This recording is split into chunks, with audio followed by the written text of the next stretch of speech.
Hi, everyone. Welcome to the Unscaled Travel Show. Jeremy Long here with my co-host, Amy. Hello. We're in beautiful Las Vegas, Nevada in the Diamondback Land Surveying Studios. We're so glad that you joined us today.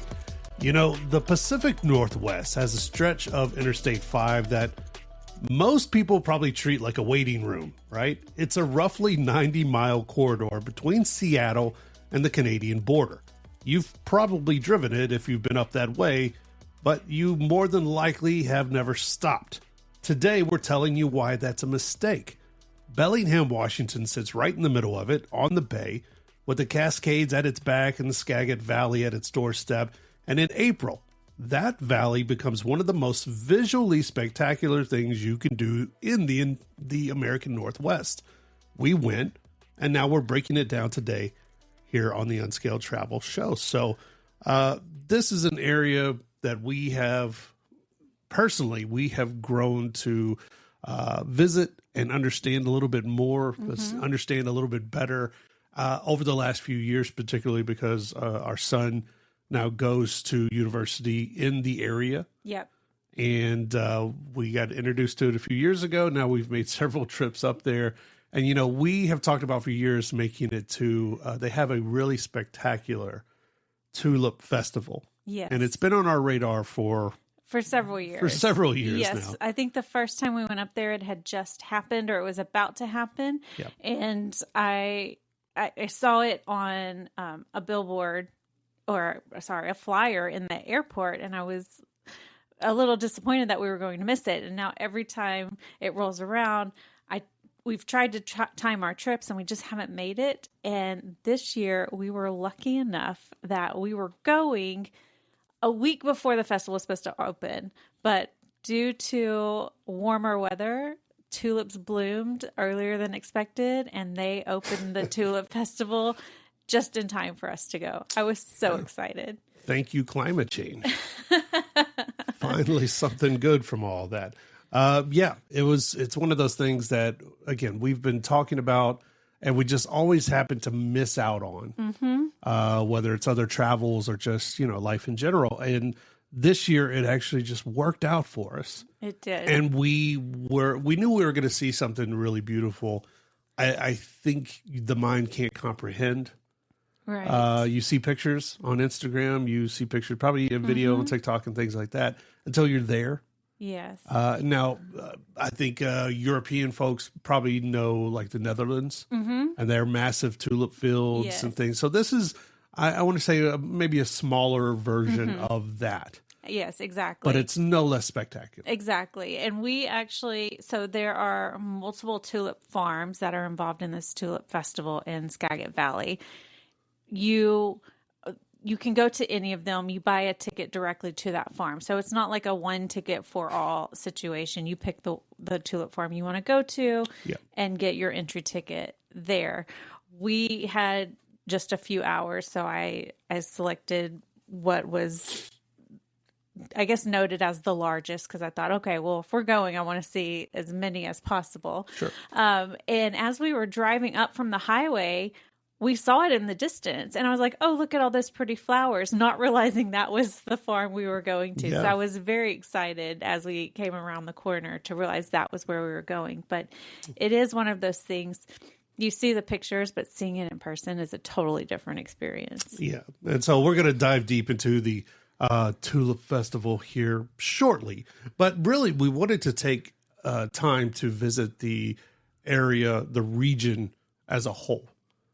Because there's so much to do. And you might wonder, like we mentioned, it's this roughly 90-mile, basically kind of travel corridor between Seattle and the Canadian border, which right over the Canadian border is like Vancouver. So people usually use Interstate 5 as just it's just a bypass. You're just trying to get from one major city to the other for the most part. But there are some really lovely and quaint words I don't use often. Lovely and quaint, like small towns in that area. You have the Mount Vernons and the Edisons, and we even mentioned Bellingham, which is a slightly bigger little city. And so we wanted to do our best to represent all of these areas and talk about all these areas equally, and how come it's a sort of a hidden gem, and I hate that word more than anything, but it's kind of hiding in plain sight because I-5, Interstate 5, is boring. It's just a highway, and it kind of cuts through the land, right? And it's fast, and people are in a hurry to get to either Seattle or Vancouver along their travels. And even though Bellingham does sit right in the middle of it, I think it sits almost roughly right in the middle between Vancouver and Seattle. And it does have a little, very small international airport. I think the two little hangars for everything that goes on in the area. But it is one of those places that I think people, the saying is, if you blink, you'll miss it. You're just kind of driving through just beautiful trees and over rivers and everything. And then you hit a little town, and then it goes quiet again. And then all of a sudden you're checking your passport at the border. So, what does this area look like? And what is Bellingham's, for lack of a better word, maybe its personality, people that have never been there. And I have always kind of described Bellingham as decidedly blue collar. This is a working class city. People have jobs. They go there. It's not a resort town. It's not a tourist trap town. It's really not built for those kind of things either. Even when we go and we visit our son, the lack of motels and hotels is kind of surprising to me. It really is. It really is, for it also having a university. Yeah. I guess most of the people going to that university are more local. But for those of us traveling in, there's not a lot of places to stay in Bellingham or even near the university. There's a few other places on the other side of the city, but that is always a challenge. It's not built for visitors in the way that a lot of Pacific Northwest cities are, but it does have a surprisingly robust food and craft brew scene. Yeah. They just completed a major waterfront redevelopment. I think you and our son, you guys stumbled down there one day and saw a festival going on. We did, yes. And they just opened it not too long ago. And for a city whose population kind of swells and contracts based on whether college is in session or not, it is one of those cities where you're just like, wow, you go downtown and you're like, they have way more than I thought they would offer. And then you're at the other point, you're like, yeah, but they don't. It's not like a fancy resort town where you just have a Starbucks on every corner either. Yeah, and that's a good point. There are chain restaurants there, but there's a lot of independent establishments. Yeah. A lot of them catering to the college age people also. But it's just a really interesting mix of old and new, especially in the downtown area. There's so much to wander around and see down there. And I do like that they have held on to some of their history and they're just finding a way to revitalize it. I like it. I mean, you mentioned the restaurants. I mentioned the craft beer scene and the beer garden. They have a container park village. Their public art is kind of I think Washington is really great with their public art. There are murals everywhere. There's just public displays everywhere for the artsy side of this city. And I think just the state in general. If you're in Washington, you lean that way, even if you don't lean that way, right? So, it feels like a city that's having the second life kind of breathed into it. And it has some really good restaurants and things we'll talk about.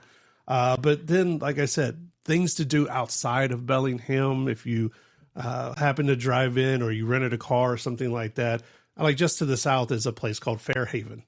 It's a nice little district that's just south of the main city of Bellingham.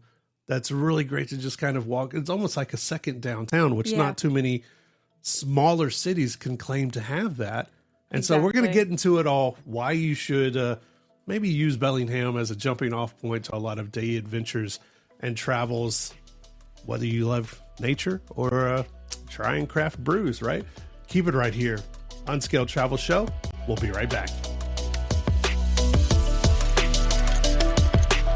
Unscaled Travel Show is brought to you by Diamondback Land Surveying. For all your land surveying needs, contact Diamondback Land Surveying at 702-823-DBLS.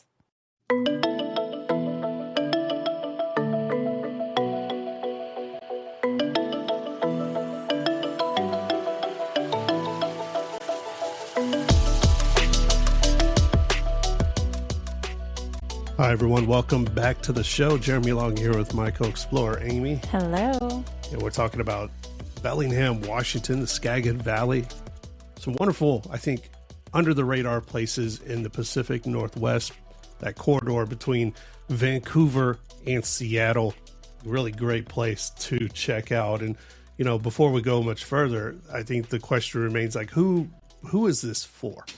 Because I think some people, I don't want to give misgivings about what the area is. It's a very simple kind of area, but it's also outdoorsy. Mm-hmm. It's good for, I think, couples looking for a nice weekend getaway. Yeah. Or short, like Pacific Northwest, like getaway that just isn't Seattle. Yeah. Like you want to go somewhere that isn't Seattle. You know, no hate given to Seattle, just like sometimes you're done with that. Or like families, groups of friends looking for maybe an outdoor heavy trip with a real city as a home base, which is important because Bellingham has all the things that you need. You know, the simple motels where you can just, you know, it's just a place to lay your head at night, clean rooms and things like that before you head on to the national park that's in the area. That's roughly 2-hour drive from Bellingham, or headed on to Vancouver, or maybe you're heading north past Vancouver to Whistler, going skiing. Yeah, that's what I was going to say. I mean, there's so many outdoorsy activities within an hour to 2-hour radius of Bellingham. Like, it is a really good central base if you are into outdoor things, or even just beautiful scenery. Yeah. It is one of the most beautiful parts of our country, for sure. And I think this, like the city itself, right? That's full of cityscapes. We talked about the downtown area being very walkable, and the art, and there's all kinds of like little fun things to do that's kind of hidden away in the city. But you've brought it up a couple of times, and now I think it's high on our list for the next time we go. But the national parks, there's a national park in the area that is within a short drive, but it's kind of one of those national parks that people tend to forget about. Right. In fact, it's one of the lesser visited national parks just in terms of overall, like year over year visitation, because I think it is kind of tucked away in the Pacific Northwest out in the woods somewhere. Yeah, so North Cascades National Park is about an hour and a half drive from Bellingham. It is located a little bit centrally in the state of Washington, and just looking at visitor stats, it is one of the lesser visited national parks that we have in the country. And I think it is because it's only 3 hours from Seattle, but there isn't a major city that's like really, really close to it. So it takes a little bit of an effort to get there, but it is by far, I would say, one of the most beautiful, scenically beautiful national parks, because it's the beautiful trees and mountains and lakes. It's just gorgeous. And so a lot of people will stay in the Bellingham area and make that drive over to North Cascades and use Bellingham as that home base, as you were talking about. Yeah, we haven't, like I said, we haven't got to do it yet. But we'll do it soon, and we'll do an episode of the show on that specifically. Right. I know it's high on the list because I wasn't even aware. Yeah. I mean, I travel for a living, and I guess there are so many other things in the beautiful part of this country, especially in Washington State, where other things just overshadow it. I mean, not too far away is like Mount Rainier in the national park system there, and just so many other things. And you think Seattle, on the water, and, you know, naturally whale watching and kayaking and taking the ferries up to Alaska and different things like that tend to overshadow. And that doesn't even count in Vancouver, which is such one of my favorite cities in the world, and the energy it has up there. So a national park like North Cascades can really kind of fall between the cracks, I guess, or the couch cushions. True. But I just reading a little bit about it, it says it's surrounded by mountains, over 300 mountain peaks with glaciers on top of them. So just picture that. And it sits in the middle of Washington. They have all kinds of wildlife, beautiful hiking, again, a lot of like lakes, so water activities. And they're even currently working to restore the grizzly bear population in this national park. So That's awesome. I love it. Absolutely. I absolutely love it. So back in the city, I kind of got detoured there, but back in the city, right? Lots to do if Bellingham is your stop through or you're there for a weekend. And it's not the Tulip Festival, right? So I mentioned the waterfront redevelopment. The story there is it's called Waypoint Park. Waypoint Park is the former Georgia Pacific paper mill. So Industrious Pass there in Bellingham. It's been around since, I believe, the mid 1800s or so. Right there on the water, made it easy access for logging and paper products and all of that stuff. They've now turned it into this beautiful area that the city can gather in, or just on a regular weekday or weekend. Yeah.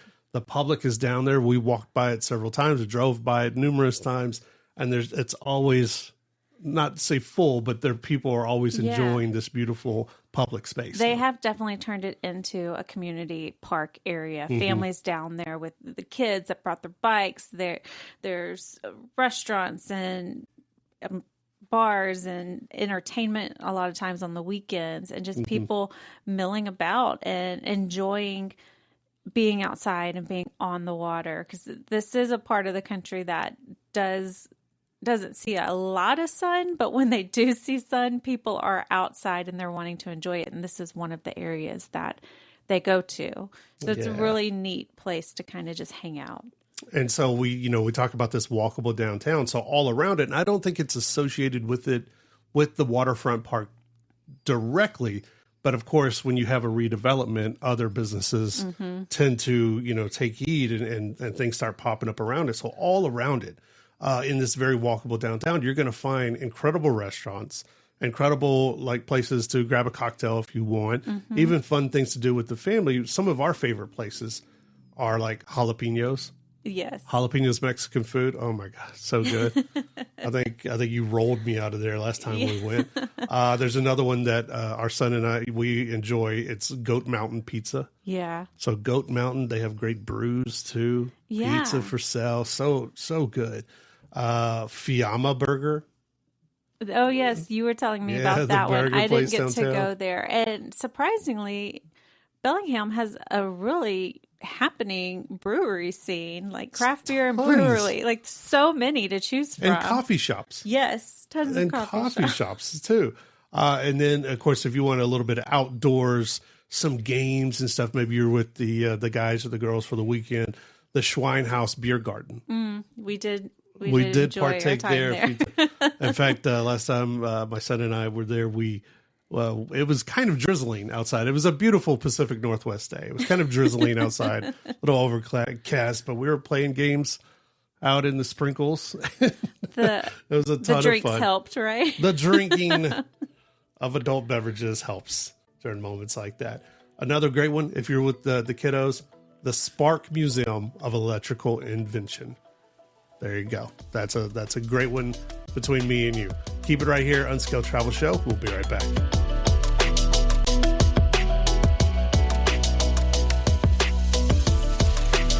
Unscaled Travel Show is brought to you by Diamondback Land Surveying. For all your land surveying needs, contact Diamondback Land Surveying at 702-823-DBLS.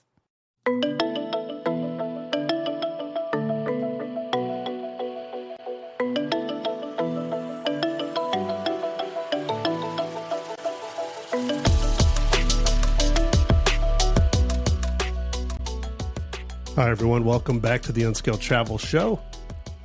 Check us out online, unscaledtravelshow.com, for all of our past episodes, interviews.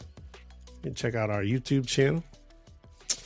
We put all the shows on our major podcasting platforms. Got a ton of new subscribers.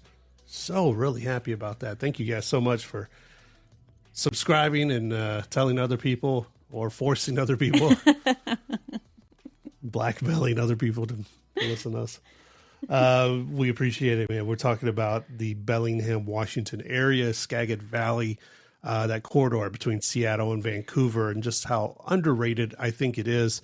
and trying to shine a light on an area that I've really come to enjoy over the last few years. And, before we went to break, we were talking about, I mentioned a place called Spark, the Spark Museum of Electrical Invention, which, look, if you have kids or adults who kind of act like kids like me, it's a really cool museum right in downtown Bellingham, which isn't flashy. It isn't anything. And just kind of, just a little kind of storefront, little facade there. And if you're not paying attention, you can just walk right past it. Right. It's great because, number one, I think tickets are like $10 to get in. Oh, yeah. So it's really financially affordable to get in. And then there's another show that I recommend that's an add-on that they do, I think, 3 or 4 times a day if you happen to be there around that certain period of time. And I think it's like $2 or $3 to add it on. So very inexpensive to add on. But it's the Mega Zapper Electrical Show. What this is if you know anything about electricity, number one, don't stick forks in those electrical outlets. Number two, you've probably seen the pictures of like Nikola Tesla, like with the electricity flying all around him, and he's sitting in his workroom and all of that. So it's a play on real electricity, and it's different components and how they make art out of electrical current. This guy uses these different, I think I don't know what they're called, these sticks to make music from electrical current. And he was playing the Star Wars theme. And then at the very end, they have a giant cage. It's a metal cage that people can go and stand inside, and they run the big wave electric currents to the outside of this cage, and you can capture it on video and pictures. Really? It makes for really, really cool stuff. We went and saw tons of families, like younger kids. They were blown away. Of course, I'm in my 40s and I was blown away. Well, that's what I wanted to ask, because you went with our son who is college age. And I don't know if other people who have teenage to young adult children, if they find it as difficult to entertain those people as we do. But we want to take our kids on trips with us and go places with us. But they're not it's not as easy as when they were little, and they kind of have opinions now. So I wanted to hear from you. Like, did he enjoy it? Yeah, he absolutely enjoyed it, because the museum itself is just kind of this look at electricity and how it's powered our lives for the last 100, 200 years, dating back to way when, and all the instruments that it's done, all the machines that it's powered, from telephones to TVs, and from the earliest onset. It's really amazing. I don't know how they've collected all of this stuff, but from the earliest telegraphs and telegrams to the earliest inventions of the like televisions and radios and computers and everything else, they've gathered all of this, and some of them date back hundreds of years, like the first when people were playing around with kites and things like that. I could tell you really enjoyed it, because you're kind of like going off on a tangent a little bit, but no, but I mean, that's, you and I love to go to museums. We always, anytime we travel, go to a museum. And then for us to, when our kids are with us, we usually drag them to a museum or two. Some of them have been better received than others, I would say. So it sounds like this one that he did enjoy going to it. So I'm always looking for things like, as a family, that we can go to, that we all will like want to be there, and it doesn't feel like you're dragging them. Yeah, where it's not just walking around. It's not just window shopping, and it's not just grabbing a cocktail. Not that there's anything wrong with any of these things specifically, but like if you have little ones, or those, like you said, either 13 to 15, 13 to 16 or something like that, or slightly older, 22 to 25, where they're just like, come on, Mom, come on. They kind of have that attitude because nothing's cool anymore. Right. Nothing They're an excites adult. them. They're an adult. They know more than we do. They're starting to feel the soul crushing. No. So I think it's a really fun experience right there in the middle of downtown Bellingham. Well, and then after that, you guys went to the Fairhaven Village Yeah. without me. So, So the southern part of Bellingham, there is the Fairhaven Village, sometimes called Fairhaven District. It's technically a part of Bellingham, has been since the early 1900s, but it maintains its own identity. And it's one of these villages with the red brick buildings and the cobblestone streets. okay. It's encouraged to park your car and just walk the village. And it's mom and pop shops. It's not chain restaurants. It's not chain stores or anything like that. You'll see people milling about, ducking into a bookstore, coming out, and then going into, the thing next door or whatever. And it's just a really fun experience to spend an afternoon walking around Fairhaven. And some people listening may be like, what's so special about that? That's exactly where I live. But most of us don't live in communities like that anymore. Especially walkable communities like that. Yeah. I mean, where we are, yes, it's a tourist attraction, but there's not a whole lot of actual history beyond 50, 60 years ago. And just parking your car and walking around unless you're on in our touristy districts. So I enjoy when we go to smaller towns and they have captured that historic downtown, what the town was centered on. Yeah. Even if they're just making an effort to keep it alive, they host different things downtown. They host the paranormal ghost tours, and they host the movie night on the squares and the different things of that nature. I really appreciate it because it's so hard for families to come together for stuff. So keep it right here on Scale Travel Show. We'll be right back.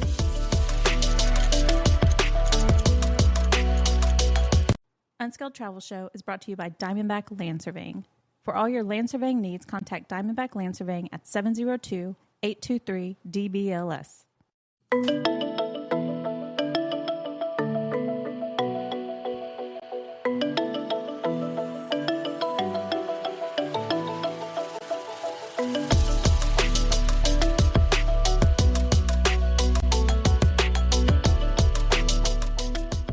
Hi, everyone. Welcome back to the show. Jeremy Long here with my co-host, Amy. Hello. Talking about a beautiful Bellingham, Washington. In the Skagit Valley and the area surrounding this kind of underrated area in the Pacific Northwest between Seattle and Vancouver. Being in Bellingham, obviously you want to take some day trips. You want to get out of the city. We mentioned the North Cascades National Park, a lot of different things to do. And of course, we're going to talk about the Tulip Festival. But, to get to these places, you got to hit the road, right? And there is one road. There is a beautiful scenic drive that is technically called State Route 11. Yeah. But that's not a good name. No, it's not. So honestly, people call it Chuckanut Drive. Chuckanut Drive. Chuckanut Drive. I think we said it 100 times while we were driving. Because, that's such a unique name. It is actually such a beautiful drive. The first time I went with our son up to the area, we had a rental car. I was like, let's just get out and drive and see what's out here. And not even realizing it, we ended up on State Route 11 driving out of the city. And It was just so gorgeous. It is a route that for a good portion of it follows the coastline. And so you have the mountains and forest on one side of you and the beautiful bay on the other.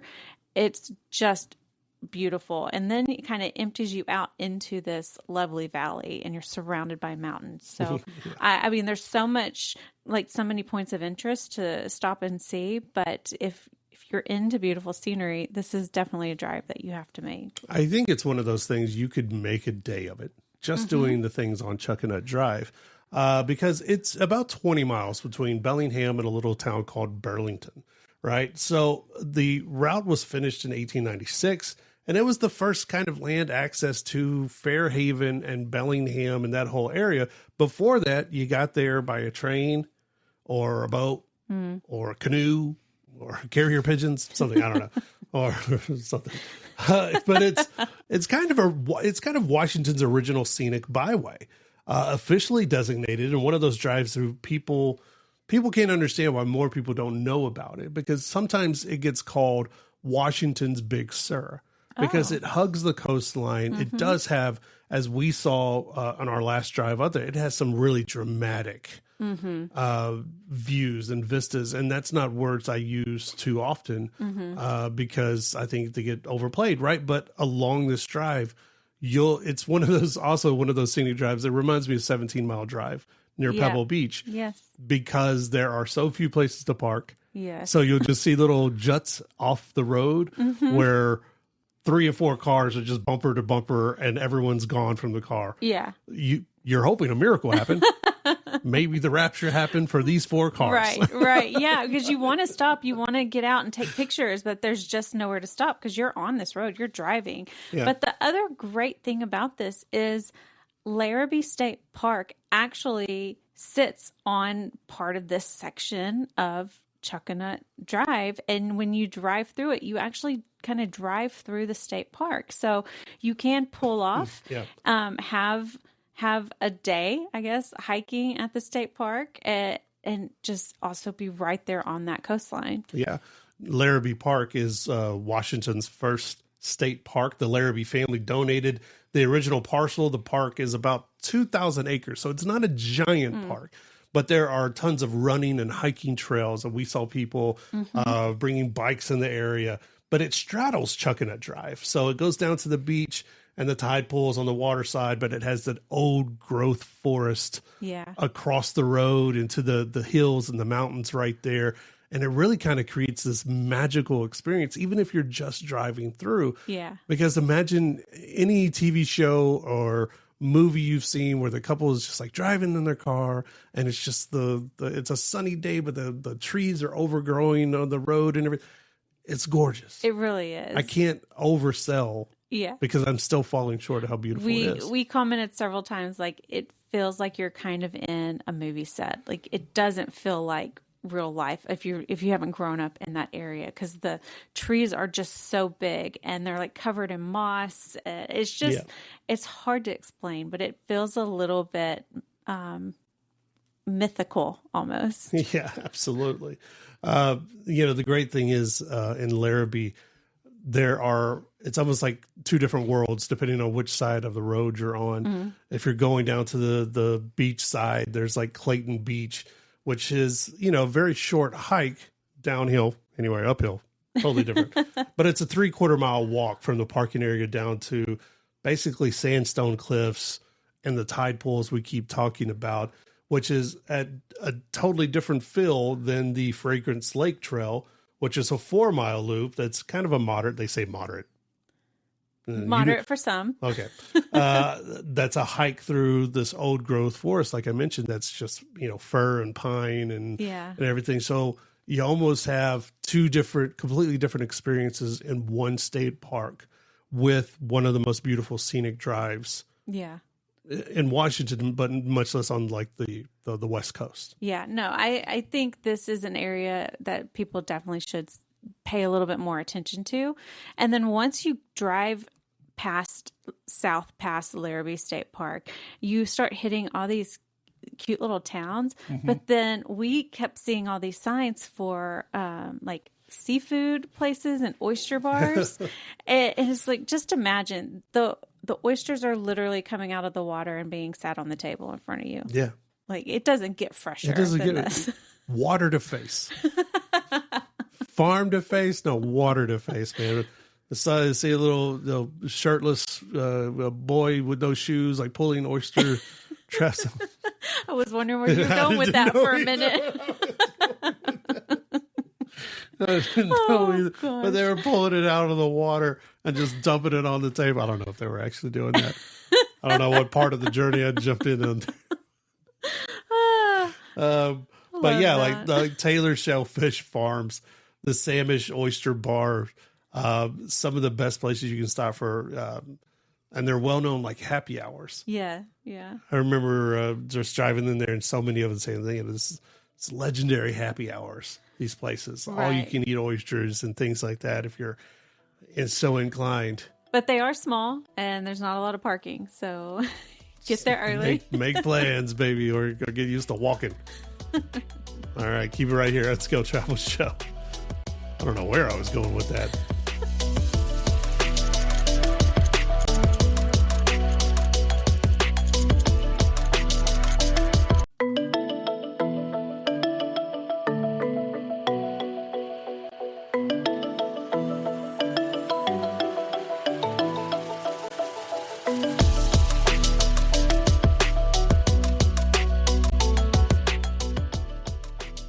Hi, everyone. Welcome back to the Unskilled Travel Show. Jeremy Long here with my co-host, Amy. Hello. I'm making faces at me. We're in beautiful Las Vegas, Nevada in the Diamondback Land Surveying Studios. Talking about land surveying, man. Trent and his guys over at Diamondback, they could survey this next place and really just, I think we'd lose them because it's so beautiful. And these grown men would be out playing in the tulips, right? So 35 minutes south of Bellingham, roughly, depending, unless Amy's driving, then it might be about 20. On Interstate 5 is the Skagit Valley. So most of the time it's flat agricultural land. It's one of the most productive farming counties in Washington. Ooh, oh, okay. I thought you were going to give me something there. But in April, every single year, this virtually flat topography becomes really a feature that's worthy of magazine covers across the world, and usually does end up there because the tulip fields spread across the valley floor in almost every direction with beautiful colors stretching into the foothills. And on clear days, like we experienced the other day, you'll see snow-covered Mount Baker in the distance, and it just paints a picture of, well, if you can't make it to the Netherlands, the Pacific Northwest is not a bad silver medal. I know it. I mean, and who would have thought, right? If you aren't from this area, you have no idea that Washington State has tulip farms. Like, I didn't know until we just kind of, like I said, we went there for the first time. I saw an ad in the airport and I was like, what is this? And, it's been on my list of things to do for years, and I'm so glad we finally made it. I really didn't know what to expect because in my head, I was thinking pictures of the Netherlands. And then we drive to this little town that's, like you said, 30 minutes-ish outside of Bellingham. First thing we did was go get some food because we were hungry. But we noticed every sign of that town, because it sits right outside of Mount Vernon, Washington. Yeah. Every town sign had tulips painted on it or carved in it. And I was like, oh, they're really into this tulip thing, aren't they? And then you get to... right outside of the actual town, and the fields just start opening up, and it's tulip fields and tulip fields and tulip fields. So there's 4 official farms that you can visit, but there's actually another 10 fields that those farms own that are more spread out around the city. So even if you don't go to the official farm, you can drive by some of their other farms, fields around the city and see the tulips from the highway. So they call it a tulip festival, right? So you might be confused at first. Like, how does this work? Because it's not a festival in the sense of like there's carnival rides and dunking booths and pie eating contests, or I guess tulip eating contests or anything like that. So do people just go, I think you mentioned earlier in the show, people go to the individual farms, or is there one way to see it all, or how does it kind of work? So, and it's funny you said that, because it never even occurred to me that people would think it was like a carnival or rides or food. And then we had our son with us. He indulged me and went to, a flower farm, and he was like, so where's the festival part? And I was like, oh, you think it's something else. Really, it is just a celebration of the spring season when all of these flowers are in bloom. And there are so many of the fields close together that they call it a festival, and that you can go to each of these farms. Most of them do offer concessions and merch that you can buy, a lot of photo opportunities. So it's less of a carnival and more of let's say, spring celebration of color. But 4 different tulip farms. You can go to the Skagit Valley Tulip Farm website, which is just tulipfestival.org, and buy the tickets for the individual farm you want to go to. On there, you don't have to go to all. You can just pick one. And then I do believe that they also have occasionally other events that happen at the different farms. So you would need to go to that particular farm's website to see, like, if they're hosting, an activity or something at that farm. But it's just so beautiful. The one we went to, because we only had time to go to one, was Rosengard, which is about 60 acres of tulips and daffodils and a few other flowers they had. And well, let me say, it far exceeded my expectations. Yeah. I think you don't, you're not prepared for the scale. Yeah. When you think 60 acres of tulips in different, I mean, they're not just, a lot of them are just out kind of in a field, and they're in these beautiful, immaculately kept like rows of tulips of various colors, but they also around the different buildings there are done up in different patterns, some in stars, and there's like little patterns of the flowers like within every little, I guess, little area that they've planted and brought up and everything. And so they have a windmill on there. And like you said, there's places they have like a little souvenir and gift shop, and they have like a little place where you can get, some light food and drink and things like that and take a break. But I don't think anything really prepares you for the scale of it. So the Skagit Valley Tulip Festival runs usually the entire month of April. Like we said, it opened up a little bit early this year because of the warmer weather. And it has run every April since 1984. But it's not usually like a centralized event with a main stage and a festival ticket. Like we said, it's a regional celebration of that bloom.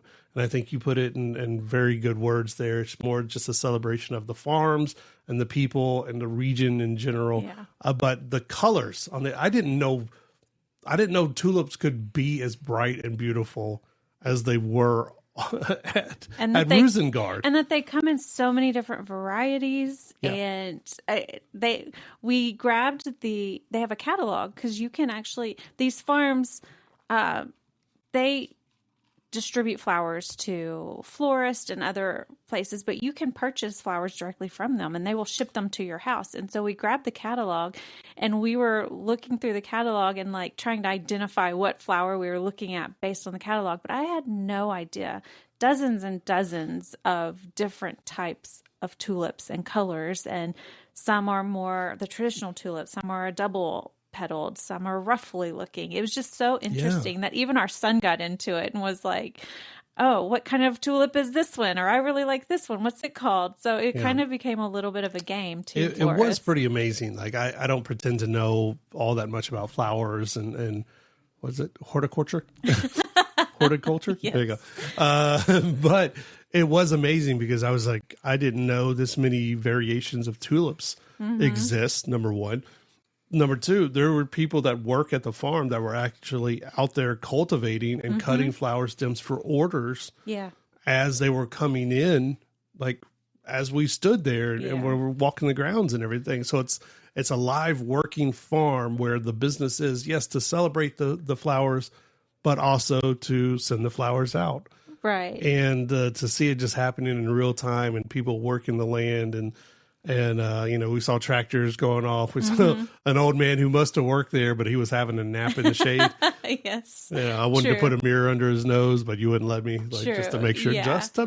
But so many people out there, and of course you had all your, social media fans out there taking photos of themselves in the fields. Lots of influencers. Lots of influencers, people with their kids, getting pictures of their kids out in the fields. Always be respectful of the flowers because it is a business. They are selling these. It's not for you to trample on. But it was beautiful. I'm very glad that we made it out there finally. Yeah. And we got there early in the afternoon, when people were just pulling up, and there's plenty of parking, unlike the Chuckanut Drive. There's plenty of parking out there, and you could probably spend, I would say, roughly 2 hours. Yeah. Having fun. Keep it right here on Scale Travel Show. We'll be right back.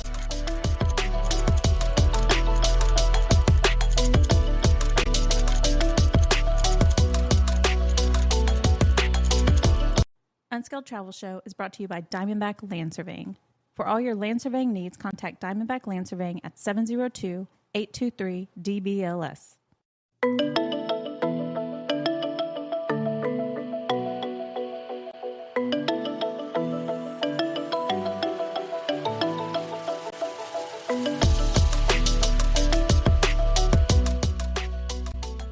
Hi, everyone. Welcome back to the Unscaled Travel Show. Jeremy Long here with my co-explorer, Amy. Hello. We're in Sin City, Las Vegas in the Diamondback Land Surveying Studios, chatting about the Pacific Northwest, specifically that corridor between Seattle and Vancouver, which is Bellingham, Washington, Skagit Valley, home of the gorgeous Tulip Festival every single year.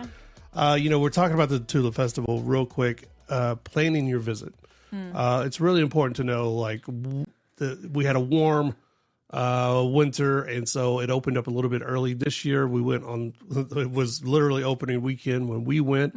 And to be perfectly honest, not every tulip was blooming because it was still a little bit early. We still got gorgeous shots, and there were still tons, but there were rows of tulips that weren't quite ready. Yeah. So when would you recommend people actually go if they're planning a trip? Yeah, the best date if you need to plan a trip in advance would be the middle 2 weekends of April. That is when most of the flowers will be in bloom. Saying that, those are also going to be the most visited weekends of the month. So this festival draws over 300,000 visitors to this tiny town every April. So 300,000 people come in 1 month, and most of them are coming on the weekend. So if you have the opportunity to go during the week, the farms are open during the week time. You'll probably have a much better experience.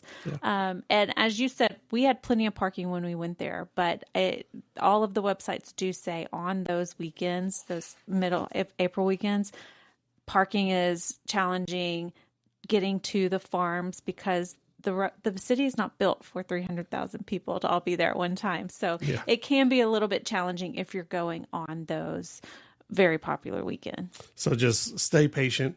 Wear comfortable shoes. You don't mind getting dirty because it is a farm. There is mud. Yeah, I found that out. I slipped. Yes, you did. So unless you're taking influencer photos, buy your tickets online. Yeah. Doing so in person, again, a lot of people in a very small town, and usually they have volunteers or something like that working the ticket booths. Ticket booths could back up, which delays the fun of getting out there to the Tulip Festival, right? So it can be wet. Bring a poncho, bring a umbrella, if you will. So the surrounding areas, we kind of chatted just a little bit about Mount Vernon. It's a smaller city, kind of like a little hub or a spoke city right off of I-5.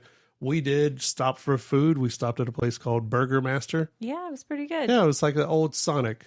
You don't get out of your car. They walk up to your window, get your order, bring it back. They'll hang the thing on your car window.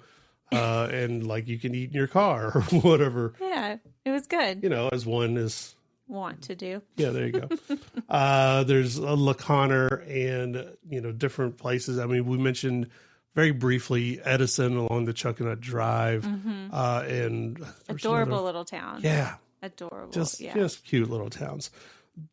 But if you want to get out of the area, if you go west of Mount Vernon, there is a place called Ana Cortez.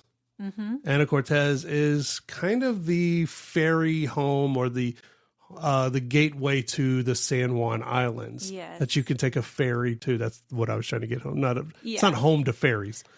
It's home to boats that will take you to the San Juan Islands. Yeah. And also, while we're talking about San Juan Islands specifically, the Bellingham Airport does have a small airline that is San Juan Airlines that will fly you from Bellingham over. It's a quick little, I want to say 10-minute flight, up and down. So you have a couple of different ways to get over there.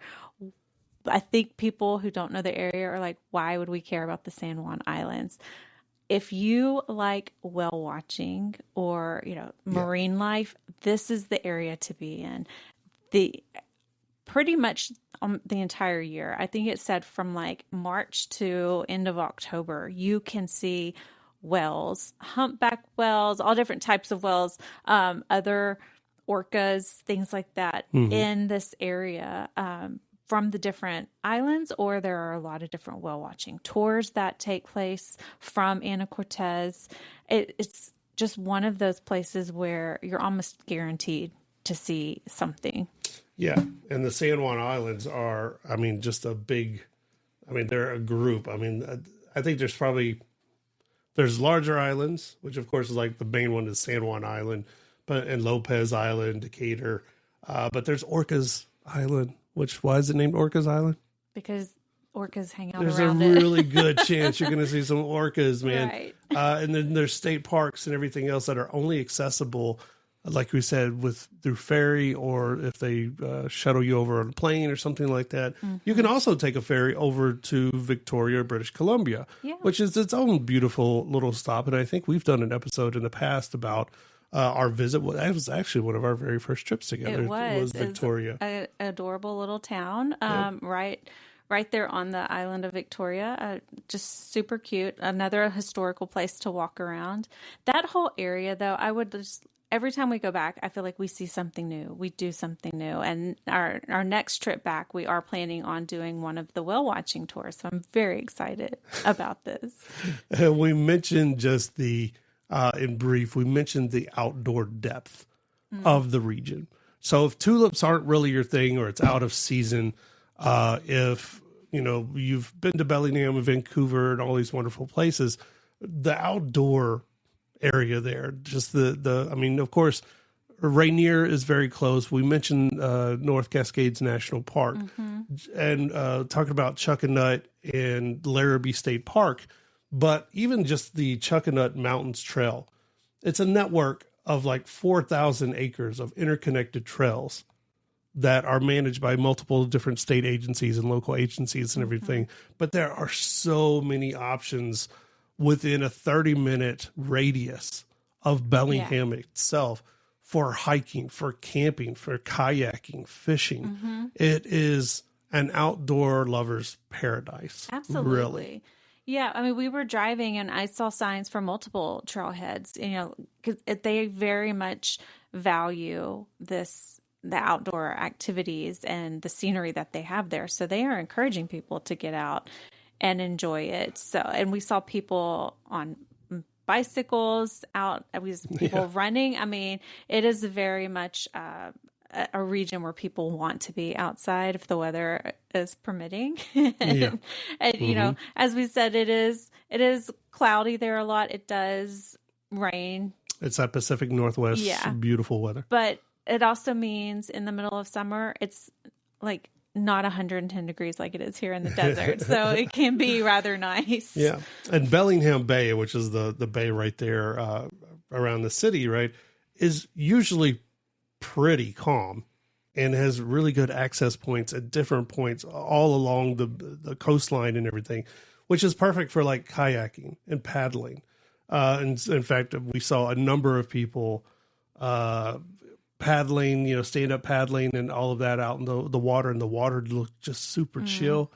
I mean, and it was kind of like a warm day too. So I was like, oh man, that's good. Whether they say it's righteous. Some righteous. I don't know that people paddling. say that anymore, but they don't. I'm so old. But there's also Lake Whatcom. Whatcom is the county that Bellingham and all this area sits in. So Whatcom County is home to so many different things. And boy, we talked about the kayaking, the mountain biking, and even the fishing. So if you like fishing, the Nooksack River system is almost perfect, right? It's also home to like salmon runs, steelhead runs, and all of that. So if you want to get some fishing in, right, you're one of those outdoor guys. I gotta get some fishing in. The wife is gonna go see some tulips. I'm doing fishing. Cool, do that. There's plenty of options for that too, man. I think we've done ourselves a disservice by not venturing out more every time we visited. Usually we're only up there for sometimes a day. Like my last two trips before this last one, I flew in the morning, flew out in the afternoon. Yeah, me too. That's how quick I was up there. So we've done ourselves a better service now. Yes, building in more time. By building in more time and making it a purposeful visit to go and see. Well, and one of the other things that Bellingham offers that we've talked about, but we still haven't done yet, is they actually have a ferry that leaves from Bellingham and takes you up to Alaska. And this isn't just a regular ferry that you just drive your car on. This ferry takes approximately 36 hours. So it is an overnight experience. But imagine being on the water and going through this bay that we're talking about with the whales up into Alaska. Like, that just seems like such an amazing experience. It's also on my list of things that we need to do. They also have an Amtrak train that travels along the West Coast too. So if you're into train travel or ferries, there we go. Bellingham, Washington. Thank you guys for joining us. We will see you next time. Peace.